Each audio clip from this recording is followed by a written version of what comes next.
காவல்துறை கைது செய்து வனத்துறையிடம் ஒப்படைத்து வனத்துறையிடமிருந்து தப்பித்தது. பொதுவாக டிஎப்ஓ சீனிவாசன் தலைமையில் இயங்கி வந்த வனத்துறையிலிருந்து தப்பித்தது தான் வனத்துறை அதிகாரியான டிஎப்ஓ சீனிவாசன் வீரப்பனாரை உயிருடன் பிடித்து மீண்டும் அதே அரசாங்கத்திடம் ஒப்படைக்க வேண்டும் என்று பல்வேறு சூழ்ச்சிகளை செய்தார் என்பதை நாம் பிறகு பேச இருக்கிறோம்.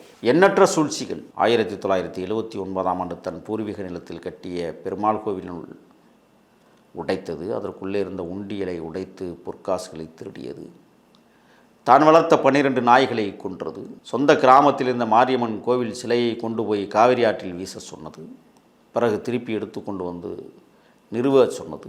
வீரப்பனாருடைய பங்காளிகளும் மாமன் மைத்துனர்களை தன்வசப்படுத்தி வீரப்பனாரை காட்டி கொடுப்பதற்கு ஏதுவாக பழகியது. வீரப்பனார் ஓவியமாக வளர்த்த தன்னுடைய தங்கை மாரியம்மாளை ஒகனேக்கலுக்கு பக்கத்தில் இருக்கிற ஒரு கிராமத்தில் இருக்கிறவரை போய் அழைத்து சென்று வந்தது. இங்கே குடியமர்த்தி அங்கே ஒரு மெடிக்கல் வைத்து மாரியம்மாளை வேலைக்கு அமர்த்தியது. கோட்டையூர் பங்காளிகள் தான் வீரப்பனாரை தீர்த்து கட்டுவார்கள் என்று அன்னைக்கு ஐக்கிய ஜனதா தள கட்சியினுடைய தலைவர்களில் ஒருவராக இருந்த நாகப்பாவிடம் ஆயுதங்களை வாங்கி கொண்டு வந்து கோட்டையூர் பங்காளியிடம் கொடுத்து வீரப்பனாரை பழிதீர்க்க சொன்னது.